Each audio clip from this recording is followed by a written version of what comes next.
नमस्कार, आप सभी का स्वागत है। मैं हूं आपके साथ कुमार कुणाल धीरज। इस वक्त की सबसे बड़ी खबर से शुरुआत करेंगे, जहां हरियाणा के सियासत से यह एक बड़ी खबर सामने आ रही है। कांग्रेस और आम आदमी पार्टी के साथ अलायंस को लेकर पेंच फंसता हुआ नजर आ रहा है। गठबंधन को लेकर आम आदमी पार्टी सांसद संजय सिंह का एक बयान आया है। 90 उम्मीदवारों की लिस्ट तैयार है, ऐसा संजय सिंह का कहना है। आम आदमी पार्टी नेता सुशील गुप्ता ने भी डेडलाइन दे दी है। कांग्रेस नेताओं में भी गठबंधन पर एक मत नहीं हो पाया है। हरियाणा विधानसभा चुनाव में कांग्रेस और आम आदमी पार्टी का गठबंधन वाला फॉर्मूला खटाई में पड़ता हुआ दिख रहा है। इस वक्त की सबसे बड़ी खबर आपको बता रहे हैं, जहां हरियाणा की सियासत में कांग्रेस और आम आदमी पार्टी के बीच गठबंधन हो पाएगा भी या नहीं, इस पर भी मामला उलझता हुआ नजर आ रहा है। इसका कारण हाल ही में आए आम आदमी पार्टी के दो दिग्गज नेताओं के बयान हैं। पार्टी के सीनियर नेता और सांसद संजय सिंह ने कहा है कि आम आदमी पार्टी ने हरियाणा में पूरी तैयारी कर ली है, सारी प्रक्रिया खत्म हो चुकी है। संजय सिंह ने आगे कहा, अब सिर्फ पार्टी सुप्रीमो की हां का इंतजार है। जैसे ही सीएम केजरीवाल की हरी झंडी मिल जाएगी तो आम आदमी पार्टी की सूची जारी हो जाएगी। उन्होंने कहा कि जो लोग संगठन का काम जमीन पर कर रहे हैं, वह लोग अरविंद केजरीवाल से चर्चा करके इस मुद्दे पर आगे बढ़ेंगे। संदीप पाठक और सुशील गुप्ता हरियाणा का काम देख रहे हैं और उनकी तैयारी पूरी है। आम आदमी पार्टी सांसद ने आगे कहा, अब हमारे पास समय कम बचा है। नामांकन की तारीख 12 सितंबर है। सभी सीटों पर आम आदमी पार्टी की पूरी तैयारी है। आलाकमान के फैसले का इंतजार किया जा रहा है। जल्द कैंडिडेट की लिस्ट जारी की जाएगी। आम आदमी पार्टी राष्ट्रीय राजनीतिक दल है, हरियाणा में हमारा मजबूत संगठन है, उनका कहना है। इस बीच हरियाणा के आप प्रमुख सुशील गुप्ता ने कहा कि अगर उन्हें दिन में गठबंधन के बारे में हाईकमान से कोई खबर नहीं मिलती है तो पार्टी हरियाणा विधानसभा की सभी 90 सीटों के लिए उम्मीदवारों की सूची जारी कर देगी। और इस बीच इनपुटेड राजीव शर्मा जी हमारे साथ लाइव जुड़ चुके हैं। उनसे ज्यादा बातचीत करेंगे, इस पूरे मसले को समझने की कोशिश करेंगे। जी राजीव जी, आखिर ये अब किस दिशा में यह गठबंधन जा रहा है? मुझे तो ये समझ नहीं आ रहा है, क्योंकि पहले यह ऐलान होता है कि संभवतः आम आदमी पार्टी और कांग्रेस एक गठबंधन तले चुनाव लड़ेगी हरियाणा विधानसभा का, और अब ऐसा आम आदमी पार्टी के दिग्गज नेताओं का कहना है कि हमारे पास समय कम है, हमारी तैयारी पूरी है, हम जल्द ही सूची जारी कर देंगे, आला कमान के निर्देश का ऐलान है। ओवर टू यू राजीव जी। कुणाल, दरअसल ये दोनों पार्टियों के नेताओं की अपनी अपनी महत्वाकांक्षा है, जिसकी वजह से ये गठबंधन नहीं हो पा रहा है। दरअसल कांग्रेस जो है वो बिहार के चुनाव एक्सपेरिमेंट से थोड़ा सा डरी हुई है। कांग्रेस चाहती है कि अगर आम आदमी पार्टी की सारी शर्तें मान ली गई तो वो कहीं छोटे भाई की भूमिका में न चली जाए। वहीं दूसरी तरफ आम आदमी पार्टी के नेताओं का ये मानना है कि वो आंख से आंख मिलाकर कांग्रेस के साथ गठबंधन करेंगे और बराबरी की सीटें हासिल करना चाहते हैं। खासतौर से जो 3-4 सीटें हैं जिन पर पेच फंसा था, उसमें एक कलायत विधानसभा थी और कुरुक्षेत्र थे। इन दोनों इलाकों से, इन दोनों क्षेत्रों से आम आदमी पार्टी का नेतृत्व चाहता था कि उनके प्रतिनिधि चुनाव लड़े, लेकिन कांग्रेस इस पर राजी नहीं हुई है। और इसीलिए बार बार आम आदमी पार्टी की तरफ से ये संदेश दिया जा रहा है कि वो 10 नहीं, अब पूरे 90 सीटों पर चुनाव लड़ेगी। आम आदमी पार्टी के कुछ लोगों का ये भी कहना है कि अगर हम 90 पर लड़ते हैं तो हमारी अप्रोच ज्यादा रहेगी, हमारी सीटें जीतने की संभावनाएं ज्यादा रहेंगी, और जब हम केवल 10 सीटों पर लड़ेंगे तो हम केवल 10 पर ही सिमट कर रह जाएंगे। तो हम 10 पर क्यों सिमटें? हमारा रिजल्ट 90 पर आना चाहिए, आउट ऑफ 90 होना चाहिए, आउट ऑफ 10 नहीं होना चाहिए। वही कांग्रेस का जो एक गुट है वो ये चाहता है कि किसी भी सूरत में आम आदमी पार्टी से समझौता हो जाए, क्योंकि अगर आम आदमी पार्टी के प्रत्याशी है तो कांग्रेस का वोट कट सकता है। तो ये दोनों ही तरफ से बड़ा ऊहापोह है, और इसमें अभी तक अपर हैंड जो है वो आम आदमी पार्टी का चल रहा है। अगर समझौता होता है, शाम तक अगर कोई घोषणा होती है, तो ये मान के चलिए कि आम आदमी पार्टी की सारी शर्तें कांग्रेस ने मान ली, जो अभी तक दिखाई नहीं दे रहा है कि वो मानने जा रही है। तो राजीव जी, ये जो स्टेटमेंट आया है और इस तरह की बयानबाजी आम आदमी पार्टी के दिग्गज नेता कर रहे हैं, क्या ये अपनी बार्गेनिंग कैपेसिटी को बढ़ाने के लिए ऐसा कर रहे हैं? क्योंकि ये दोनों ही सूरत बता रहे हैं कि आला कमान के फैसले का इंतजार है, कांग्रेस भी आला कमान के फैसले का इंतजार करती है। ऐसे में आला कमान अपनी टिप्पणी करे उसके पहले नीचे का क्या माहौल तैयार करने की यह कोशिश है? क्योंकि लोकसभा तो चुनाव दोनों ने साथ में लड़ा था, लेकिन ये जो रीजनल चुनाव है विधानसभा के, इसमें मामला फिट होता अभी तक तो नहीं दिख रहा है। कुणाल, देखिए, जब कोई बात शुरू करनी होती है आलाकमान बात शुरू कर देता है। आप राहुल गांधी की तरफ से बयान आ जाता है कि हम गठबंधन के साथ चुनाव करेंगे, और जब फैसले का नंबर आता है तो ऐसा ही होता है, आलाकमान पीछे हट जाता है और ये कहा जाता है कि आलाकमान फैसले है। दरअसल आलाकमान ही इस समय दुविधा में है कि करा क्या जाए। खास तौर से कांग्रेस का जो आलाकमान है वो दुविधा में है, और आला कमान में कोई एक आदमी नहीं, आला कमान एक पूरी कमेटी होती है, जिसे आला कमान कहा जाता है, जिसके हाथ में सारी पावर्स होती है डिसीजन लेने की। अब वो जो दो चार लोग हैं वो दुविधा में है कि आम आदमी पार्टी की सारी बातें मानी जाए या नहीं मानी जाए, कहीं बिहार जैसा हाल ना हो जाए। और वही आम आदमी पार्टी चाहती है कि वो ज्यादा से ज्यादा सीटों पर कंटेस्ट करे, कांग्रेस को ज्यादा से ज्यादा सीटें, मनचाही सीटें देने के लिए उसे विवश करे।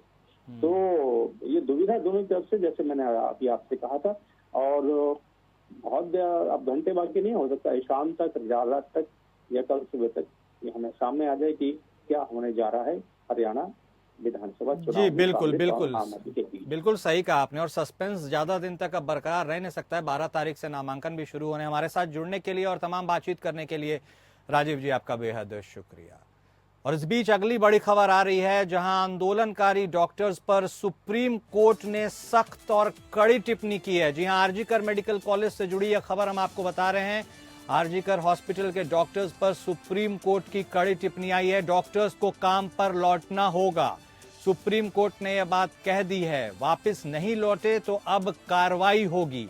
कोलकाता रेप और मर्डर मामले के सामने आने के 1 महीने के बाद सुप्रीम कोर्ट में आज सुनवाई हो रही थी। मामले की सुनवाई chief justice DY Chandrachud, justice JB Pardiwala और जस्टिस मनोज मिश्रा की बेंच कर रही है, और इसको लेकर सुप्रीम कोर्ट की तरफ से एक सख्त टिप्पणी आई है। हालांकि इसके पहले भी सुप्रीम कोर्ट ने यह परामर्श दिया था डॉक्टर्स को, हड़ताली डॉक्टर्स को, कि आप काम पर लौट जाएं, आपके ऊपर कोई कानूनी कार्रवाई नहीं होगी। लेकिन शायद उस परामर्श को डॉक्टर्स ने गंभीरता से नहीं लिया, और अब सुप्रीम कोर्ट ने इस बाबत एक कड़ी टिप्पणी जारी कर दी है, और उन्होंने साफ तौर पर कहा है कि डॉक्टर्स काम पर लौटे, अन्यथा उन पर कानूनी कार्रवाई होगी। सीबीआई ने जांच पर अपनी स्टेटस रिपोर्ट भी सुप्रीम कोर्ट की पीठ को सौंप दिया है। जजों ने सीलबंद लिफाफे में सौंपी गई रिपोर्ट की समीक्षा की है। मामले की सुनवाई के दौरान चीफ जस्टिस ने पूछा है कि प्रिंसिपल का घर कॉलेज से कितनी दूर है। इस पर सॉलिसिटर जनरल ने जवाब दिया कि आरजीकर मेडिकल कॉलेज से 15 से 20 मिनट की दूरी पर प्रिंसिपल का घर है।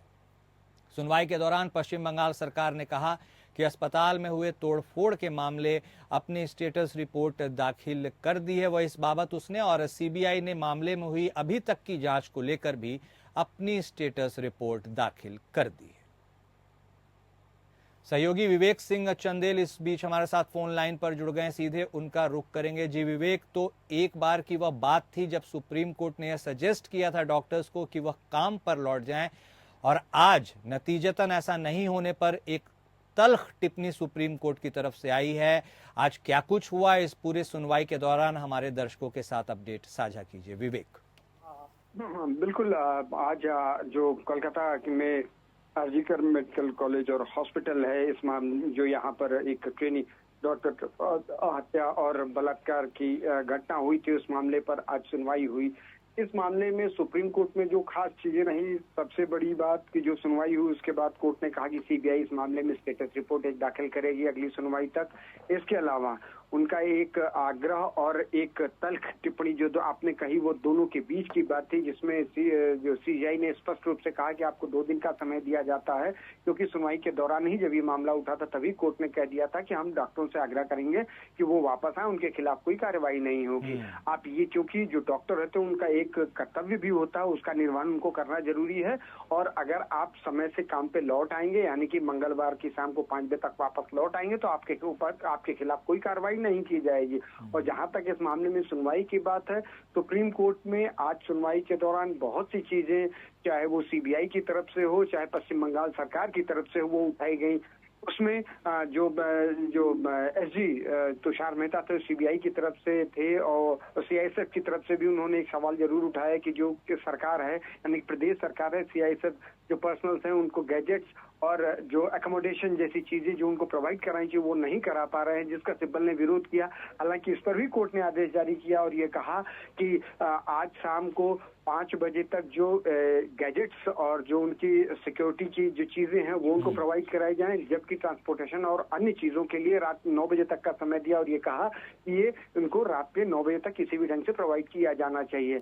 इसके अलावा आज सुनवाई के दौरान एक याचिकाकर्ता जो इंटरवेंशन के रूप में आए थे उनकी तरफ से, जो कि कलकत्ता हाईकोर्ट में पिटिशनर के रूप में थे, वो सुप्रीम कोर्ट में आए थे और उन्होंने कई पॉइंट्स जो सुप्रीम कोर्ट के सामने रखे, जिसपे सुप्रीम कोर्ट ने विचार किया, जिसमें जो चालान होता है पोस्टमार्टम के लिए उसकी बात कही गई। इसके अलावा जब वहां घटना हुई, घटना की जो वीडियोग्राफी की गई थी और उसके बारे में बताया, और जो चालान काटने के बाद पोस्टमार्टम के समय और उस दौरान कौन कौन से लोग मौजूद थे, इन सब तमाम चीजों पे सवाल उठाए, जिस पर कोर्ट ने कहा कि इस मामले में अभी बहुत ज्यादा टिप्पणी करने की जरूरत नहीं, सीबीआई इस मामले पर जांच कर रही है। अगले हफ्ते में यानी कि 17 को जब इस मामले की अगली सुनवाई होगी, उस दौरान सीबीआई की तरफ से नई स्टेटस रिपोर्ट दाखिल की जाएगी। उसके बाद हम इस पे कोई और आगे बात कर सकते हैं। हालांकि इस दौरान कोर्ट के सामने एक याचिकाकर्ता की तरफ से कुछ तस्वीरें कोर्ट के सामने सीलबंद लिफाफे में दी गई और ये कहा गया कि इन सीलबंद लिफाफों में जो तस्वीरें हैं उनको देख कर अनुमान लगाया जा सकता है कि वहां कैसे विसंगतियां हुई हैं। हम आपको यहाँ एक चीज भी बता दें कि सीबीआई ने इस मामले पर सुनवाई के दौरान एक जरूर बात कही थी कि अगर चालान को लेकर चीजें हैं, क्योंकि अगर बिना चालान के पोस्टमार्टम नहीं हो सकता है, ऐसे में अगर बिना चालान के पोस्टमार्टम हुआ है तो इसमें कुछ न कुछ गड़बड़ियां हैं, कुछ संकेत जरूर मिल रहे हैं इस बात के। तो ऐसी तमाम चीजें हैं जो कोर्ट के सामने आज रखी गई और आई। हालांकि हम बात तो उस पर कर रहे थे कि जो 3 फोटोग्राफ्स दिए गए, तो उस पर कोर्ट ने उन फोटोग्राफ्स को देखा और ये पूछा कि जो फोटो देने वाले वकील थे उनसे पूछा, तो उन्होंने ये बताया कि ये फोटो उस वक्त के हैं, ये और किसी को नहीं दिया जा सकता, इस वजह से सीधे हमने कोर्ट को दिया है। हालांकि कोर्ट ने ये सवाल जरूर उठाया कि ये कैसे पता चल सकता है कि कब की है। ओके, बहुत धन्यवाद विवेक आपका हमारे साथ जुड़ने के लिए और तमाम बातचीत करने के लिए, विस्तार से दर्शकों को बताने के लिए। और अब बात बहराइच की। जी हां, यूपी के बहराइच में मासूमों को निवाला बनाकर इलाके में आतंक मचाने वाला नरभक्षी भेड़िया वन विभाग की पकड़ से कोसों दूर है। एक तरफ विभागीय अधिकारी इस नरभक्षी को पकड़ने के लिए सभी तरीके आजमा रहे हैं, तो वहीं दूसरी तरफ यह चालाक भेड़िया हर रात हमला कर दहशत फैला रहा है। भेड़िए के हमले को लेकर इस इलाके में तरह तरह की बातें स्थानीय ग्रामीणों के द्वारा कही जाने लगी है। कुछ ग्रामीणों का कहना है कि जिस घर में दरवाजे नहीं थे उन्हीं घरों में भेड़िए ने हमला किया है, तो कुछ ग्रामीणों का यह भी कहना है कि भेड़िया का यह बदला भी हो सकता है। लेकिन हकीकत क्या है, यह जानने के लिए हमारी टीम ने कुलाइला गांव के उस परिवार से बातचीत की जहां सबसे पहले भेड़िए का हमला हुआ था। ग्राउंड जीरो से जब हकीकत पता करने की कोशिश की गई तो यह जानकारी मिली कि महसी तहसील के तकरीबन 5 दर्जन से अधिक ऐसे गांव हैं जिन गांवों में अधिकांश घरों में लोगों ने दरवाजा नहीं लगाया था। लेकिन जब भेड़िए का हमला शुरू हुआ तो वन विभाग और स्थानीय जनप्रतिनिधियों की मदद से ग्रामीणों के घरों में दरवाजे लगवाए गए। ग्रामीणों ने खुद बताया कि पहले ऐसा कभी नहीं हुआ, इस चौखट पर कभी दरवाजा नहीं लगाया गया, लेकिन अब भेड़िए के दहशत से लोग दरवाजा लगाना शुरू कर दिए हैं।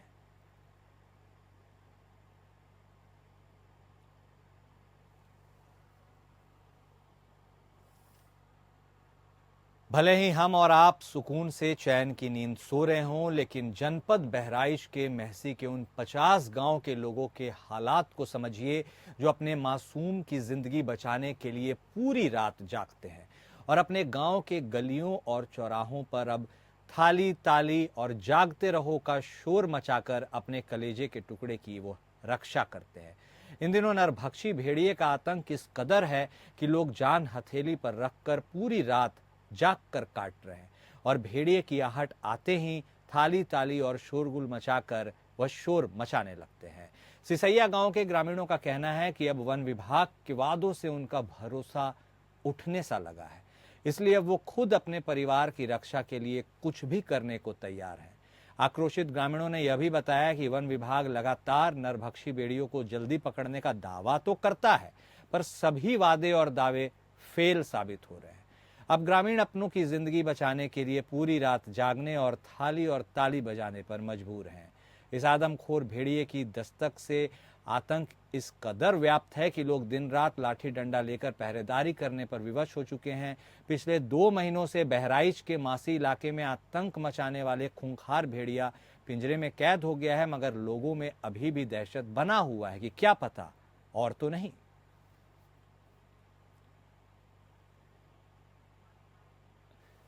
सहयोगी रिजवान खान इस वक्त हमारे साथ फोन लाइन पर जुड़ चुके हैं। जी रिजवान, जिस तरह से यह खबर अपने आप में लोगों के बीच दहशत फैला रही है, उससे ज्यादा दहशत तो उस गांव में रहने वाले लोगों के लिए है। अब तो आलम यह हो गया है कि बहराइच के बगल सीतापुर और पीलीभीत से भी सियार या भेड़िए के हमले की खबर आ रही है।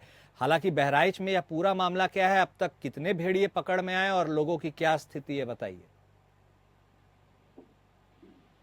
निश्चित तौर पर जिस तरह से लगातार जो बहराइच में आदमखोर खूनी भेड़ियों का जो आतंक है वो लगातार जारी है, यानी अभी तकरीबन 55 दिनों का वक्त हो चुका है और जिस तरह आदमखोर भेड़ियों ने 9 बच्चों समेत 10 लोगों को अपना निवाला बना लिया है, यानी वो दबे पावर आते हैं और माँ बाप के बीच से उन बच्चों को घसीट कर ले जाते हैं। यानी हम ये भी कह सकते हैं जिस तरह से उनको नोचते घसोटते हैं और तकरीबन 1.5 से 2 किलोमीटर पे उनकी जो है बॉडी मिलती है। ऐसे में लगातार उत्तर प्रदेश सरकार यानी मुख्यमंत्री योगी आदित्यनाथ लगातार तमाम बैठकें भी कर रहे हैं। उत्तर प्रदेश के तमाम जो मंत्री भी बहराइच में पहुंच चुके, यानी 2 मंत्री भी पहुंचे और लगातार जो ग्रामीण से भी मुलाकात की, साथ ही साथ जो गोरखपुर के एडीजी हैं वो भी लगातार मौके पर पहुंचे, ग्रामीणों से मुलाकात की, उन्होंने आश्वासन भी दिया। लगातार जिस तरह से मंत्री का पहुंचा हुआ जो ग्रामीणों का जो उनका पैसा था तकरीबन 5 लाख रुपए उनको मुआवजा भी दिया गया, यानी 1 लाख रुपए जो वन विभाग की तरफ से 4 लाख रुपए सरकार के जिला प्रशासन की तरफ से दिए गए। ऐसे में सवाल उठता इस बात का है कि जिस तरीके से जो वन विभाग की टीम है उनका जिस तरह से कहना होता है कि जो ड्रोन की मदद से जो तस्वीरें निकल के सामने आती है, उनका जो ऑफिशियल बयान होता है उनका कहना होता है कि 6 आदमखोर भेड़िए, लेकिन अगर हकीकत जिसके बाद 4 भेड़ियों को पकड़ लिया जाता है, पिंजरे में कैद कर लिया जाता है, उसके बाद 2 भेड़िए अभी टहल रहे, यानी जिस तरह से जो ग्रामीण है जो अभी कहीं ना कहीं डरे समय है और साथ ही साथ जो ग्रामीणों का कहना है तकरीबन ये भेड़िए 3 से 4 बताए जा रहे हैं, लेकिन जिस तरह से 50 गांव के तकरीबन 80,000 ग्रामीण लोग अभी भी दहशत के माहौल में जी रहे। साथ ही साथ जो वन विभाग की टीम है उसको डबल की कर दी गई है, जिला प्रशासन मुस्तैद नजर आ रहा है। वही बात करें जो सुरक्षा के जवान है वो तैनात किए गए और साथ ही साथ 18 शूटर भी लगाए गए, यानी उनको गोली मारने का भी आदेश दे दिया गया, यानी उनको सबसे पहले ये है कि पकड़ने का प्रयास किया जाएगा, उसके बाद ट्रंकलाइज का प्रयास किया जाएगा, वो हाथ नहीं आते हैं उसके बाद उनको शूट आउट का भी आदेश दिया गया है। लेकिन जिस तरह से जो जिला प्रशासन की टीम और वन विभाग की टीम लगातार जो मुस्तैदी से काम कर रही है, जो लोकेशन उनकी टैच होती है, उसके बाद जब वन विभाग उस जगह पर पहुंचता है तो लगातार जो उनकी लोकेशन है वो कहीं ना कहीं चेंज होती नजर आ रही है। जी ओके, बहुत शुक्रिया आपका रिजवान, हमारे साथ जुड़ने के लिए और तमाम बातचीत करने के लिए। आश्वासन तो दिया जा रहा है, लेकिन अब ये आश्वासन गांव वाले के किसी काम के नहीं लग रहे हैं, क्योंकि दहशत तो उनमें लगातार व्याप्त है। तो आदमखोर भेड़ियों की तलाश लगातार जारी है। वन विभाग की टीम लगी हुई है, 165 लोग इस टीम में तकरीबन शामिल बताए जा रहे हैं, लेकिन नतीजा सिफर ही है। और अब इस आश्वासन से लोगों का मन बिल्कुल राजी नहीं हो रहा है। लोग अब बेताब हैं कि कब इस पर अंकुश लगे, लेकिन ऐसा कुछ हो नहीं रहा है। वो रात भर जागने को मजबूर हैं।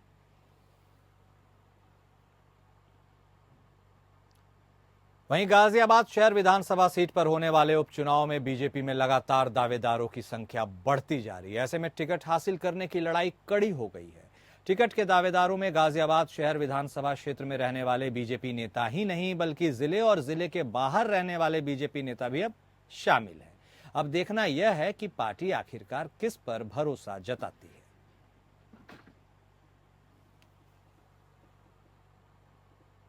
उत्तर प्रदेश में 10 विधानसभा सीटों पर जल्द ही उपचुनाव होने वाले हैं। इन उपचुनाव की तारीखों की हालांकि अभी घोषणा नहीं हुई है, लेकिन तमाम सियासी दल इसकी तैयारियों में जोर शोर से जुटे हैं।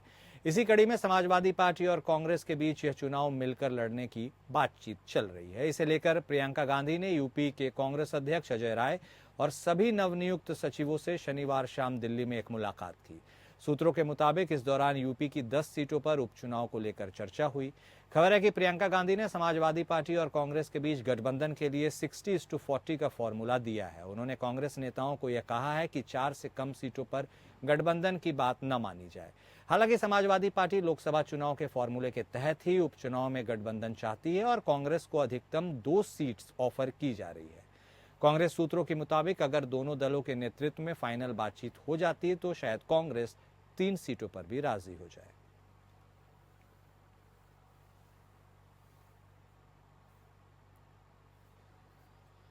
उत्तर प्रदेश में एक बार फिर पुलिस एनकाउंटर को लेकर माहौल गर्म है। सुल्तानपुर के डकैती कांड के मुख्य आरोपी मंगेश यादव के एनकाउंटर को लेकर समाजवादी पार्टी मुखिया अखिलेश यादव योगी सरकार पर हमलावर हैं। उन्होंने जाति देखकर मंगेश यादव को मारने का आरोप लगाया है। अब बसपा सुप्रीमो मायावती भी इस विवाद में कूद गई हैं। उन्होंने बीजेपी और समाजवादी पार्टी को चोर चोर मौसेरे भाई का एक तरह से अंग करार दे दिया है और उनका कहना है कि पूर्ववती बसपा सरकार में कोई फर्जी एनकाउंटर नहीं हुआ, जाति और धर्म के भेदभाव के बिना लोगों को न्याय दिया गया। वहीं डीजीपी प्रशांत कुमार का बयान भी सामने आया है। उन्होंने कहा है कि इस तरह की चीजें पुलिस नहीं करती हैं, इस तरह की सभी बातों का वह खंडन करते हैं। पुलिस पूरी तरह से निष्पक्ष होकर कार्रवाई करती है।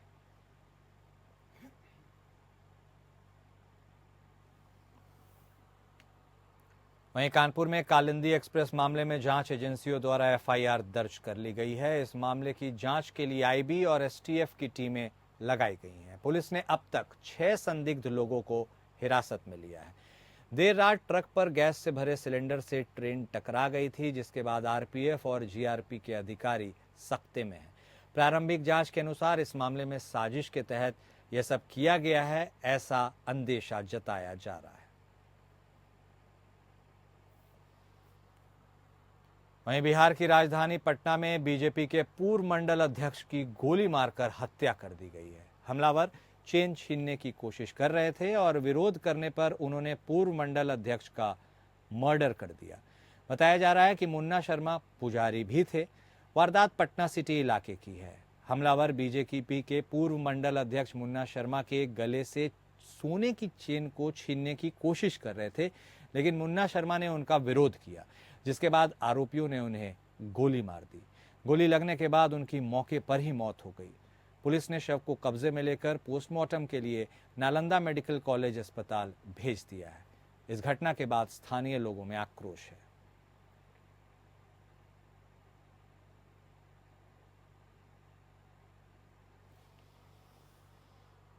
भारतीय सेना को जम्मू कश्मीर में एक बड़ी कामयाबी मिली है। भारतीय सेना ने रात में जम्मू के नौशेरा लाम इलाके में 2 आतंकवादियों को मार गिराया है। इनके पास से बड़ी मात्रा में युद्ध के सामान बरामद किए गए हैं। अभी फिलहाल सर्च अभियान भी जारी है। व्हाइट नाइट कॉर्प्स के मुताबिक खुफिया एजेंसियों और जम्मू कश्मीर पुलिस ने संयुक्त रूप से आतंकवादियों की मौजूदगी की जानकारी दी थी।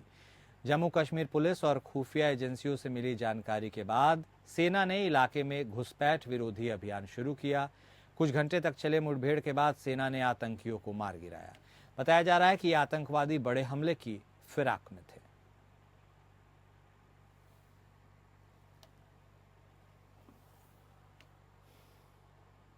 और इस बुलेटिन में अभी के लिए इतना ही। नमस्कार।